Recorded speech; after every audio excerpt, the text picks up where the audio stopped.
PCOD అంటే యాక్చువల్గా polycystic ovarian disease అంటాం. నీటి బుడగలు, తెలుగులో చెప్పాలి అంటే నీటి బుడగల్లాగా వస్తాయి సిస్ట్. ఓవరీస్ లో ఏదైతే ఉందో ఓవం అని చెప్పని ఎగ్స్ అంటాం, అండాలు. ఈ అండాలు ఒకదానికన్నా ఎక్కువ వాటిలో మనకి ఈ సిస్ట్ అనేవి ఫామ్ అవుతాయి. ఇది హార్మోనల్ ఇంబ్యాలెన్స్ వల్ల వచ్చే సమస్య. సాధారణంగా ఏమవుతుంది అంటే ప్రతి నెల మన శరీరంలో చాలా ఉంటాయి, మిలియన్స్ లో ఉంటాయి. ఇవి రిజర్వ్ లో ఉంటాయి ఓవం అండాలు. ఇవి ఇమ్మెచ్యూర్ ఫేజ్ లో ఉంటాయి. మామూలుగా అయితే ఏదైనా ఒక్కటే అండము ప్రతి నెల మెచ్యూర్ అవుతుంది. మెచ్యూర్ అయిందే మనకు ఫలదీకరణం చెంది గర్భం రావడానికి అవకాశం ఉంటుంది.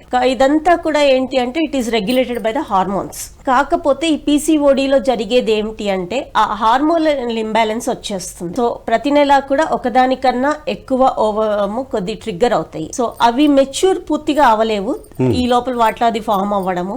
దాంతో ఏమవుతుంది అంటే ఈ సైకిల్ మొత్తము కూడా దెబ్బతింటుంది మనకి. దానికి తోడు సైకిల్ ఎలా ఉంటుంది అంటే ఒక ఓవం మెచ్యూర్ అయ్యాక అది 2 days దాకా రిసెప్టివ్ ఫేజ్ లో ఉంటుంది. సో ఈ లోపల కనుక శుక్రకణాలతో ఫలదీకరణం చెందితే గర్భం వచ్చే ఛాన్స్ ఉంటుంది. అది జరగలేదు అంటే కనుక ఆ తర్వాత అది ఓవం ఇండోమెట్రియల్ లేయర్ తో పాటుగా షెడ్ అయ్యి అదే నెలసరి మనకి. ఎప్పుడైతే మనకి సైకిల్ మెచ్యురేషన్ ఫేజ్ దగ్గరే మనకి డిస్టర్బ్ అవుతుందో ఆ తర్వాత మిగతావన్నీ కూడా డిస్టర్బ్ అవుతాయి మనకి.